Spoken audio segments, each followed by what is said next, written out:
বান্ধৱীসকল কি খবৰ আপোনালোকৰ খবৰ নিশ্চয় ভাল আৰু মোৰো ভাল পুনৰবাৰ স্বাগতম জনাইছোঁ মোৰ ইউটিউব চেনেললৈ আপোনালোকক বৰ্তমান যিহেতু কৰোণা চলি আছে ক'তো যাব পৰা নাই গতিকে ঘৰতে যি কৰি আছোঁ সেইবোৰ দেখুৱাই আছোঁ আপোনালোকক ডেইলি ব্লগ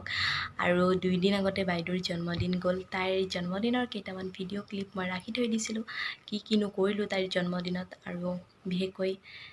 স্পেচিয়েল আছিল জন্মদিনৰ পোলাও আপোনালোকক পোলাও ৰেচিপিটোও দি দিছোঁ গতিকে বলক দেৰি নকৰি ভিডিঅ'টো ষ্টাৰ্ট কৰোঁ বলক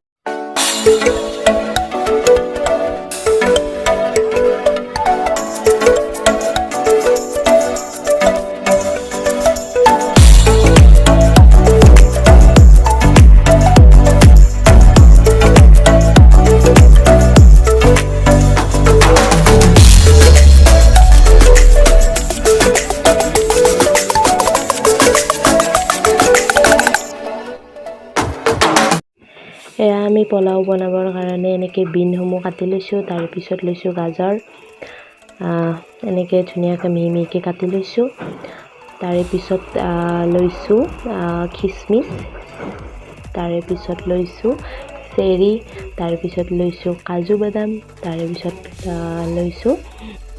লং ইলাইচি দালচেনি আৰু চাউলখিনি আমি এনেকৈ তিয়াই লৈছোঁ আমি কুকাৰটো গৰম হোৱাৰ লগে লগে আমি তাতে দি দিছোঁ গোটা জিৰা অলপমান গোটা জিৰাখিনি দিয়াৰ পিছত আমি কুকাৰটোত দি দিছোঁ কেইটামান ইলাইচি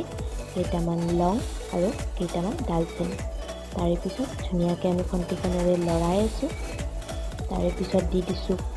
কাটি থোৱা পিঁয়াজখিনি তাৰপিছত দি দিছোঁ ঘিউ 1 চামুচ আৰু তাৰপিছত ধুনীয়াকৈ দি দিছোঁ আমি কাজু বাদাম তাৰপিছত দিছোঁ খিচমিচ আৰু তাৰপিছত ধুনীয়াকৈ খন্তিখনেৰে আমি লৰাই আছোঁ খিচমিচখিনি ভাজি লোৱাৰ পিছত আমি দিছোঁ কাটি লোৱা গাজৰখিনি তাৰপিছত দি দিছোঁ কাটি লোৱা বিনখিনি একেলগে দি দিছোঁ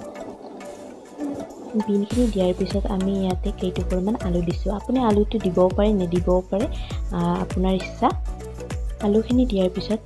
আমি অকণমান ভাজি থাকিব লাগিব যাতে ভাজিখিনি ৰংচোৱা হৈ যায় ৰংচোৱা হোৱালৈকে আপুনি অকণমান সময় ভাজিয়ে থাকিব আৰু এইখিনি ভাজি থকাৰ সময়তে আমি ইয়াত দি দিছোঁ 1 চামুচ নিমখ আৰু এতিয়া তিয়াই থকা চাউলখিনি আমি দি দিছোঁ আৰু তাৰে পিছত দিছোঁ চেৰি কেইটামান আৰু চাউলখিনি দিয়াৰ পিছত আমি ইয়াতে দি দিছোঁ পানী আৰু পানীখিনি আপুনি চাউলৰ সমানে মানে জোখ লৈ কিনে আপুনি পানীখিনি দিব পানীখিনি দিওঁতে সাৱধানে দিব ময়ো সাৱধানে দিছোঁ আৰু বনাই চাবচোন কেনেকুৱা লাগে জনাব কমেণ্টত আৰু মই ইয়াতে পানী দি দিছোঁ 6 গিলাচ পানী দিছোঁ মোৰ হিচাপত আৰু আপুনি আপোনাৰ অনুমানৰ মতে দিব যিমানখিনি পানী লাগে আপুনি চাউলৰ সমানে পানীখিনি দিব আৰু পানীখিনি দিয়াৰ পিছত আপুনি কুকাৰৰ ঢাকনিখন মাৰি ল'ব আৰু এয়া চাওক পোলাও ৰেডি হৈ গ'ল আৰু এইফালে চিকেনো ৰেডি হৈ গ'ল চিকেনৰ ৰেচিপিটো কেতিয়াবা বেলেগ এদিন দি দিম আৰু যদি আপোনালোকৰ ৰেচিপিটো ভাল লাগিছে তেতিয়াহ'লে লাইক শ্বেয়াৰ আৰু ছাবস্ক্ৰাইব কৰিবলৈ নাপাহৰিব ধন্যবাদ